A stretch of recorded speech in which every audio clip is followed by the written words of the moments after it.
Obrigado, Projeto Família, pela oportunidade de nos confiar esse momento da palavra. Diz assim o texto: Veio sobre mim a mão do Senhor, Ele me levou pelo Espírito do Senhor e me deixou no meio de um vale que estava cheio de ossos, e me fez andar ao redor deles. Eram muito numerosos na superfície do vale, e estavam sequíssimos. Então me perguntou: Filho do homem, acaso poderão reviver estes ossos? Respondi: Senhor Deus, tu sabes. Disse-me ele: Profetiza a estes ossos e dize-lhes: Ossos secos, ouve a palavra do Senhor. Assim diz o Senhor Deus a estes ossos: Eis que farei entrar o Espírito em vós e vivereis. Porei tendões sobre vós e farei crescer carne sobre vós. Sobre vós estenderei pele e porei em vós o Espírito e vivereis. E sabereis que eu, o Senhor, o fiz. Então profetizei segundo me for ordenada, e quanto eu profetizava, houve um ruído, um barulho de ossos que batiam contra ossos, e se ajuntava cada osso ao seu osso. Olhei, e eis que havia tendões sobre eles, e cresceram as carnes, e se estendeu a pele sobre eles, mas não havia neles o Espírito. Então ele me disse: Profetiza ao Espírito, profetiza ao Filho do homem, e dize-lhe: Assim diz o Senhor Deus: Vem dos quatro ventos, ó Espírito, e assopra sobre estes mortos, para que vivam.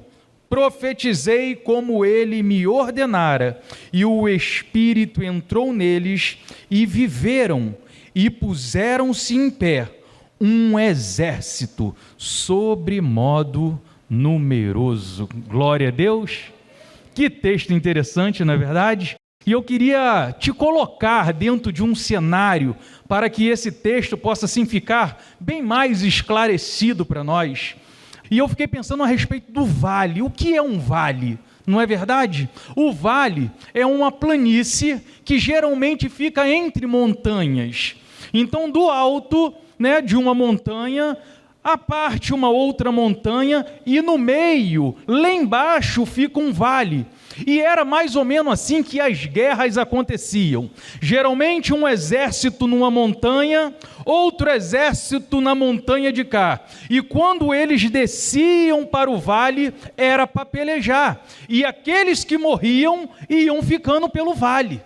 O vale de ossos secos é mais ou menos isso, um espaço entre as montanhas, aonde você olha de cima e lá está aqueles exércitos, todos mortos, só ossos, e ossos sequíssimos.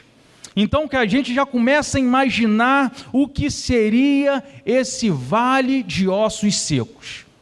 Esse texto, o seu contexto está dizendo a respeito da situação do povo de Deus. Esse texto está retratando como é que Israel estava ante os olhos do Senhor.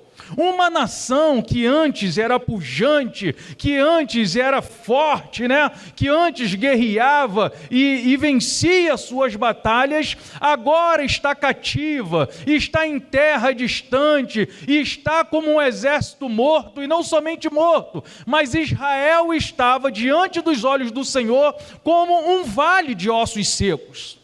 Então Deus chama o profeta, coloca diante dele essa visão e pergunta para ele: você crê, profeta, que esses ossos possam reviver?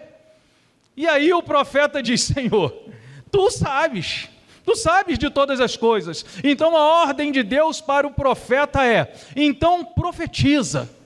E eu gosto disso, querido, porque a parte que cabe a mim e a você como profeta de Deus é profetizar. Porque quem vai fazer acontecer é o próprio Senhor. Então eu não posso me privar de fazer a parte que me cabe.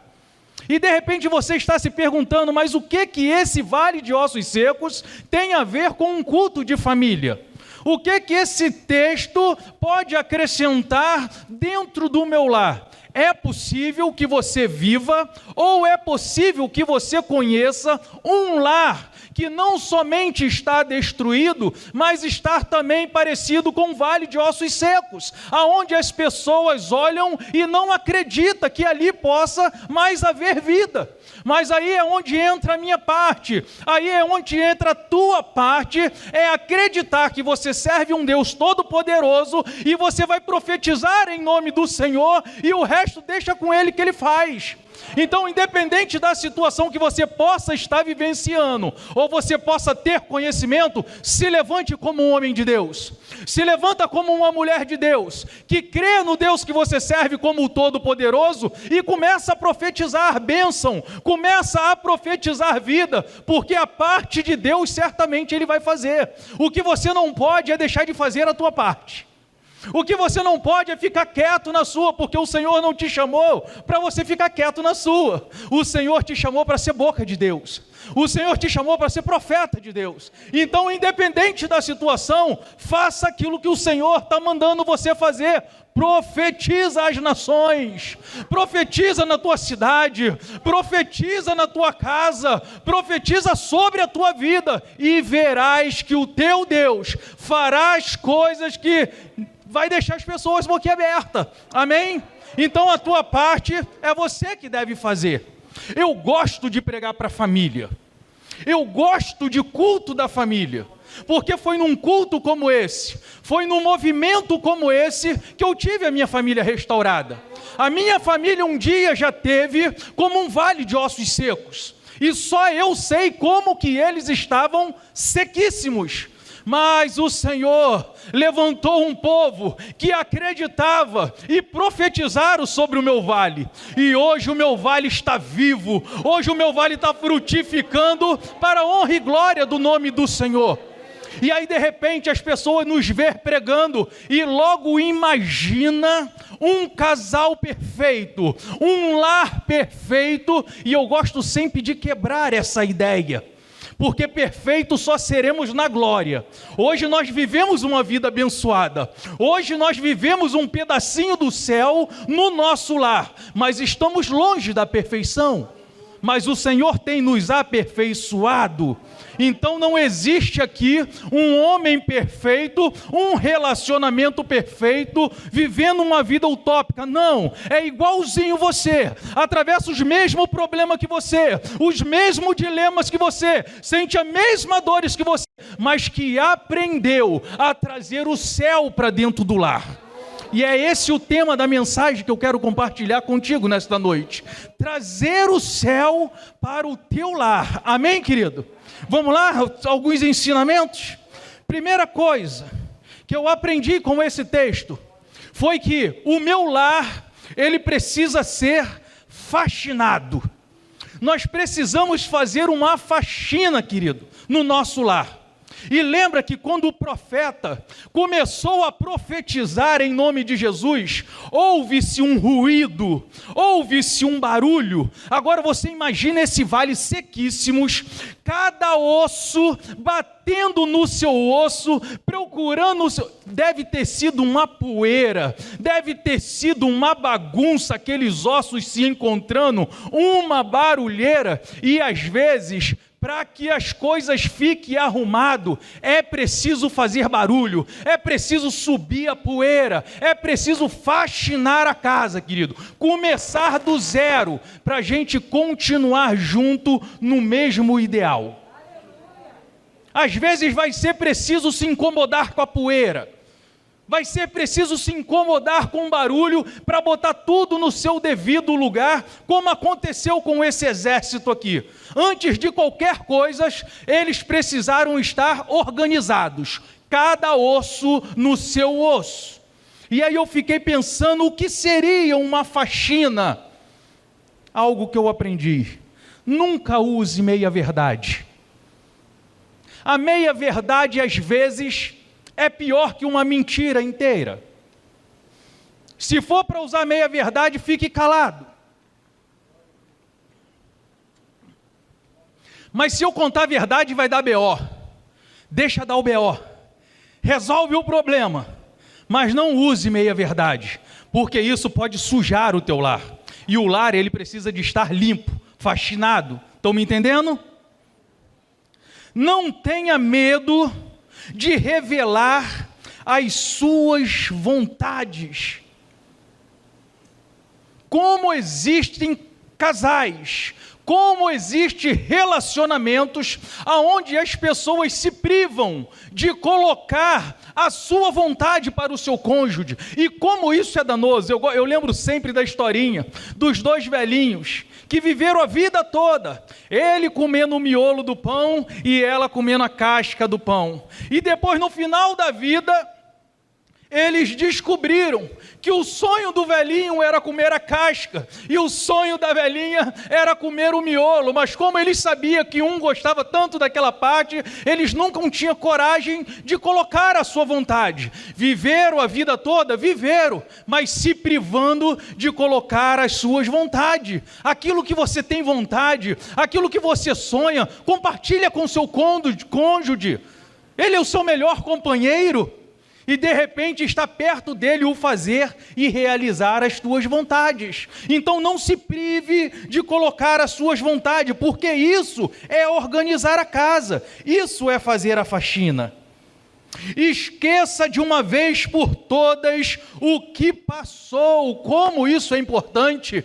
Se você quer arrumar o seu relacionamento, querido, esqueça o teu passado, esqueça os problemas, esqueça aquilo que te causou dor, esquece aquilo que te fez chorar, porque águas passadas, já diz o verso, não movem moinho. Então por que ficar vivenciando o passado, se não vai te trazer solução? Só vai te trazer mais dor, mais amargura, mais sofrimento. Quer organizar o teu relacionamento? Quer trazer o céu para a tua casa? Esqueça de uma vez por toda o passado que te fez sofrer.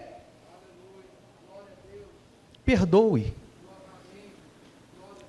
Eu só consigo viver um pedaço do céu no meu lar porque houve perdão de parte a parte. Porque senão não tem condições do céu se estabelecer.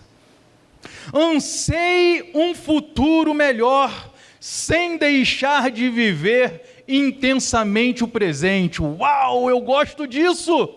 Por quê? Porque nós projetamos com muita facilidade o nosso futuro. Os nossos sonhos, né? Eu vou chegar lá, eu vou conquistar, mas às vezes eu estou tão ansioso, eu estou tão preocupado com o amanhã, que eu esqueço de viver o hoje que o Senhor me permitiu viver. E às vezes hoje eu vivo infeliz, porque eu estou vislumbrando um futuro que de repente nem possa acontecer. Mas isso não quer deixar que nós não tenhamos que sonhar. Sonha sim, deseje sim, batalhe pelo seu futuro sim, mas não deixe de viver intensamente o dia de hoje, porque o salmista vai dizer que este foi o dia que fez o Senhor, alegremo-nos e regozijemo-nos nele. Isso é faxinar a casa, isso é trazer o céu para o nosso lar.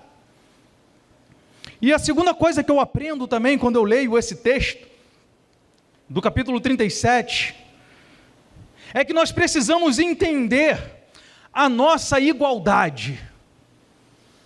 Para que possamos viver o céu na terra, eu preciso de entender que eu e a Glaudiceia, nós somos iguaizinhos. Esse princípio precisa de estar estabelecido dentro do nosso lar, porque quando eu entendo a nossa igualdade, eu vou me privar, ou eu vou me controlar em muitas das minhas ações. E tem um princípio bíblico para isso, que se encontra lá em Mateus 7,12, que diz: aquilo que queres que os homens vos façam, façai vós também a eles. Esse princípio precisa de estar bem estabelecido, porque senão nós vamos tomar certas atitudes que não gostaríamos que fosse tomada conosco. Então aquilo que você quer que a tua esposa faça você a ela também, e vice-versa. Estabeleça esse princípio e você vai ver que o céu ele vai se estabelecer dentro do seu lar. Como eu disse, não pode existir mentiras. porque eu não quero que ela minta para mim, então jamais eu posso mentir para ela, porque aquilo que eu quero que ela faça comigo, eu preciso fazer a ela. Eu não posso ser grosseiro com ela, porque jamais eu admitiria que ela se tornasse uma pessoa grosseira comigo. Então, se eu quero ser bem tratado, eu preciso tratá-la bem, Renato, mas eu sei disso, então faça. Porque o problema não é o conhecimento, o problema é as nossas ações em cima daquilo que a gente já sabe. E às vezes perguntando, por que eu oro e as coisas não acontecem? É porque a oração, ela precisa ser seguida de ações. As minhas ações precisam embasar aquilo que eu tenho orado. Hoje eu postei nas redes sociais, existe um clamor. As igrejas estão se juntando para orar pela nação, mas a oração, ela precisa ser acompanhada de arrependimento. O texto que a gente usa é assim: se o povo que se chama pelo meu nome orar, se humilhar e se arrepender, então eu ouvirei.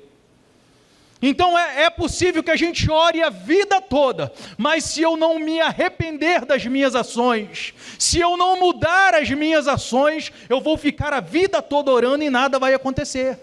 Então ore sim, coloque diante de Deus sim, mas se arrependa das suas maus ações e comece a andar segundo aquilo que Deus tem te orientado, e aí você vai ver as coisas acontecer. Rispidez, gritarias, irmãos, em nome de Jesus, o nosso lar precisa ser um lar equilibrado. É inconcebível o teu vizinho saber a maneira qual você educa teus filhos. É inconcebível para nós que somos cristãos, o vizinho perceber a maneira qual eu trato o meu relacionamento com as minhas esposas. Por quê? Porque eu vivo gritando, eu resolvo as minhas coisas gritando, que coisa horrível. Eu falo para a Laodiceia, nos mínimos detalhes, eu não gosto nem que minhas filhas vejam a gente discutir o nosso relacionamento. É porque a casa é pequena, mas a gente se tranca no quarto, fala entre os dentes, para que ninguém saiba o que acontece dentro do meu lar. Não podemos causar escândalo. As pessoas têm que perceber que o céu está no nosso lar. Uma outra coisa que eu aprendo com esse texto é que nós precisamos ser flexíveis. Aonde há muita rigidez, acaba quebrando. E você lembra que o profeta, quando começa a profetizar em nome do Senhor Jesus, começa a ver tendões, era só um esqueleto, representando a igualdade de um e outro, vocês são iguais. Mas aí, se ficar muito rígido, quebra. Aí vem o que? Os tendões. Os tendões é para dar flexibilidade. Nós precisamos ser flexíveis, querido. Nós não somos donos da razão. Nós falhamos, erramos e erramos feio. E é por isso que precisa haver uma flexibilidade. E aí tem um princípio bíblico que está lá em Gênesis 2:18. Não é bom que o homem viva só, farei uma companheira. Eu gosto disso. Quando o Senhor criou a mulher, criou para ser uma companheira, e não uma adversária. E aí no mundo dos esportes, existem dois esportes muito interessantes, que servem para nós ilustrarmos a vida de um casal. Gosto muito disso. Você pode com o seu cônjuge jogar frescobol ou jogar ping-pong. Já viu esses dois esportes? O frescobol é muito maneiro.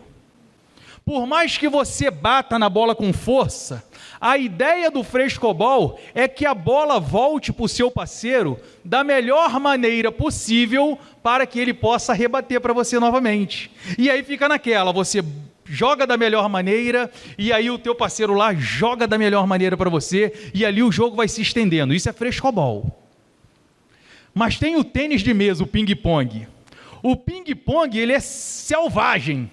Tu tenta cortar a bola de uma forma que o outro lá não consegue alcançar.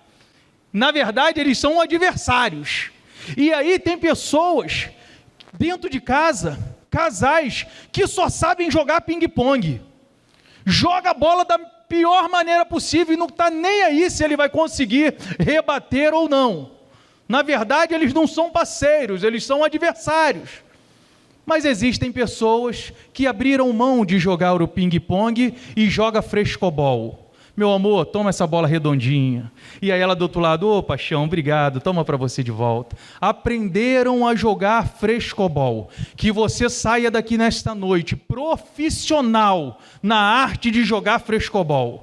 De você dar a bola para o teu parceiro da melhor maneira possível, para que ele possa receber com tranquilidade do outro lado e jogar para você novamente, e as pessoas vão observar, que casal de atleta legal, eu quero isso para a minha vida. E aí quando eles chegarem perto de vocês para perguntar, como é que vocês aprenderam a jogar dessa maneira? Aí você vai falar assim, porque o técnico dos técnicos tem nos orientado. Jesus Cristo entrou na nossa vida e trouxe um pedacinho do céu para dentro do nosso lar. Amém? Tem outra coisa que eu aprendo também com esse texto.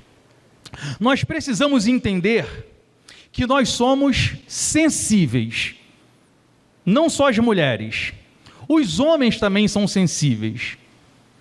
Lembra quando o profeta profetizou que agora já não era só um esqueleto com tendões, mas agora começou a haver carne? Eu não sei se você já teve essa experiência. Você já se ralou a ponto de sair a pele e você tocar na carne? Ai, como que arde! Sensibilidade.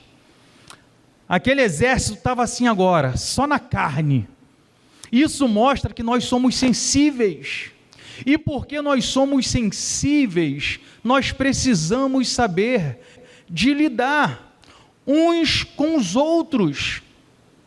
A Glaudicéia não pode pensar que porque eu sou homem, ela pode agir de qualquer maneira comigo, porque eu vou me magoar, eu vou me entristecer, eu vou chorar, eu vou ficar desanimado, quem sabe até entrar numa depressão. Por quê? Porque ela lidou comigo como se eu fosse um homem de ferro, como se ela pudesse falar tudo e qualquer coisa, porque ele é homem, ele aguenta.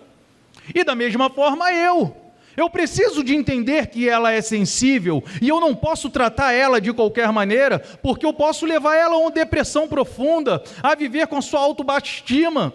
Então eu preciso de saber lidar com ela, ela precisa de saber lidar comigo, porque nós somos sensíveis. E aí tem um princípio bíblico também para isso, que se encontra em Provérbios, capítulo 18, verso de número 21, que diz: a morte e a vida está no poder da língua. Como existem relacionamentos como um vale de ossos secos, tudo porque ele ou ela não souberam controlar a língua.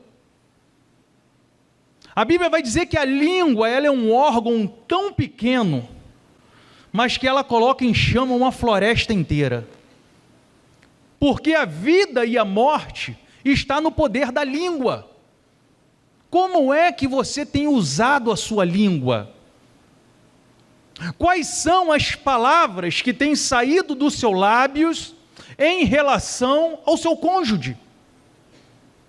Como é que você tem lidado com essa arma que é a nossa língua? Se o poder da vida está no poder da língua, por que não usar de forma benéfica, de forma construtiva, de forma que vai fazer com que o teu companheiro ou a tua companheira se sinta melhor, se sinta valorizado, se sinta entusiasmado? Como é bom, lembra da palavra de afirmação? As 5 linguagens do amor? Palavra de afirmação, quando ela chega, Preto, tu arrebenta nisso tu é bom, aí a gente se enche, fica igual um pavão. Por quê? Porque é bom a gente ouvir coisas boas, palavras que nos incentivam, palavras que nos jogam para frente. Ao contrário de palavras, pô, tu não faz nada direito. Tudo que você faz é dessa forma. Se fosse para os outros, fazia melhor. O poder da vida e da morte está na língua. Cuidado com as suas palavras. Peça a Deus. Esses dias eu postei nos meus devocionais algo e alguém comentou no vídeo: tenho orado a Deus para controlar a minha língua. Eu falei, glória a Deus. Temos que orar a Deus, Senhor, controla os meus lábios, porque na hora da discussão, na hora de resolver os problemas, precisamos colocar um guarda nos nossos lábios, porque existe duas coisas que não volte atrás, é uma pedrada e uma palavra falada. Depois que tu disse, já era, não volte atrás, não tem como voltar atrás. Você pode até tentar remediar, mas geralmente fica a mágoa. Então elogie. Outra coisa a respeito da língua, que um casal precisa se doutrinar: nunca fale mal do seu esposo, nunca fale mal da sua esposa para terceiro. Quando você tiver de falar mal, tu entra no teu quarto, bota o travesseiro na cara e fala para você sozinho ali. Mas não fala para o teu amigo, não. Não fala para o teu vizinho, não. Não fala para os teus parentes, não. Sabe por quê? Porque depois eles vão usar isso contra você. Que as pessoas possam sempre ouvir de você o lado bom do seu cônjuge. Se tiver que falar, fale bem, elogie, tece as qualidades. E a parte ruim, resolva entre vocês dois. Se elogiar é importante, falar mal dele ou dela para terceiro, nunca. Sempre falar bem. Por quê? Porque nós somos sensíveis. Quando toca, dói. E se eu descobrir que a Glaudiceia fala mal de mim para alguém, eu vou ficar muito magoado. Sabe por quê? Porque eu me esforço para fazer o melhor. Eu posso até errar, mas eu erro tentando acertar. O meu esforço é para que o meu lar seja um lar perfeito. Mesmo sabendo que não alcançarei a perfeição, mas trabalho para isso. Busco a Deus para isso, para ser o melhor pai, para ser o melhor marido, para ser o melhor companheiro. Então, se eu ouvir ela falar mal de mim para alguém, isso vai me entristecer. Por quê? Porque eu sou sensível. Então, nós precisamos de ter em mente, quando você for falar algo, lembre, a minha esposa é sensível, o meu esposo é sensível, os meus filhos são sensíveis. Não se permita, a gente fala muito do casal, porque nós acreditamos que quando o casal é um casal equilibrado, os filhos são abençoados também. Mas como eu vejo com frequência os pais falando mal dos seus filhos, lembre-se, o teu filho é sensível, não magoe o teu filho, não expõe o teu filho, porque ele é sensível, ele sente, e ainda que ele não te fale, ele está guardando isso dentro dele, e isso pode trazer um desajuste no meio do seu lar, e isso pode impedir que o céu se estabeleça dentro do seu lar. Cuidado com aquilo que você vai falar, porque as pessoas, elas são sensíveis. Mas se a carne é sensível, Deus, como Ele é bom, Ele estende sobre nós a pele. Porque quando está com pele, lembra que o profeta profetizou? Está com carne, e agora profetiza que vai vir pele. E aí Deus cobriu com pele, para quê? Para que não seja mais tão sensível. E aí eu aprendo, querido, que nós temos essa pele, esse revestimento, para que nós possamos nos tocar, nos acariciar. Existem pessoas que não se tocam mais. Existem casais que não se tocam mais. E aí eu quero lembrar que tem pele aí, querido. Não dói mais não se tocar. Não dói mais se abraçar, se beijar, se acariciar. Foi para isso que Deus botou pele, para que não seja mais doloroso se encostar. Então não permita que vocês fiquem sem se encostar, seja lá por qual motivo for. E tem um princípio bíblico para isso. Lá Paulo vai dizer para a gente o seguinte: não vos priveis uns aos outros, salvo por consentimento, por um tempo, para jejuar. Então existe um tempo de se afastar, um tempo curto, mas depois se ajunte novamente. É inconcebível sermos de Deus, termos um lar saudável e o casal dormir de forma separada. Um dorme no quarto, o outro dorme na sala. Pessoas que passam e já não têm mais o prazer de se tocar. Tem pele, querida. Pode se tocar à vontade. É bom se tocar. É bom se acariciar. Pais que não conseguem abraçar o filho, não conseguem dizer para o filho: filho, eu te amo. Filho, senta aqui no meu colo.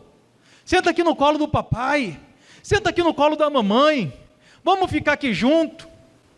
Hoje eu estava deitado na rede, aí a Glaudiceia acordou, eu falei: filha, deita aqui um pouquinho comigo, porque a correria é tão grande, mas a gente sente falta. Deita aqui um pouquinho, faz um carinho, deixa eu te acariciar. Isso é saudável, querido. Isso traz o céu para dentro do nosso lar. Porque senão, o tempo nos é roubado e a gente passa uma semana se bobear sem se tocar, sem se acariciar, só resolvendo o problema. E vou te contar, qual é o casal que aguenta? Se você não parar e analisar, não, essas coisas precisam mudar. Isso aqui precisa ser diferente. Ah, mas é normal lá, mas aqui no meu lar não, aqui precisa ser o céu dentro da minha casa. Foi para isso que Deus colocou pele. E eu queria orar com a igreja nesta noite, porque eu sei que eu não falei nada novo. Você já sabe tudo isso de cor e salteado, mas como eu disse, não adianta nós sabermos e não executarmos. E por mais simples que pareça, é difícil colocar em prática. Mas é por isso que Deus nos deu o Espírito Santo dele, para nos ajudar, nos orientar a trazer o céu para dentro do nosso lar. Amém? Fica de pé, vamos orar? Eu quero orar pela tua vida, baseado nesse texto das Escrituras Sagradas, baseado em tudo isso que nós falamos nesta noite, porque bom vai ser você começar a profetizar sobre o teu vale, tendo o entendimento da parte que te cabe, porque senão a gente pode ficar orando a vida toda e ficar desejando viver a vida do vizinho, porque assim, a grama do vizinho ela é sempre mais verde, a vida dos outros é sempre mais interessante. Mas se nós começarmos a orar, e junto com a nossa oração, buscarmos viver de maneira diferente, agir para conquistar aquilo que nós estamos orando. Essa semana eu estava vendo um vídeo de um Roberto Justo, se eu não me engano, ele tem um programa, e ele estendia uma nota de R$100 e disse assim para os seus alunos: quem quer $100? Quem quer $100? E todo mundo queria, mas ninguém levantou para ir lá pegar os $100. Aí um sacou, um foi lá: eu quero, e pegou os $100. Então a gente precisa de ir buscar aquilo que a gente quer. Quem quer viver um céu em casa? Então vai em busca disso, querido. Vai em busca disso, porque Deus já conquistou para você esse pedaço do céu. Senhor, mais uma vez nós queremos louvar o teu nome, por essa noite estarmos falando de algo tão simples, mas tão profundo, algo que pode mudar a vida dentro do lar.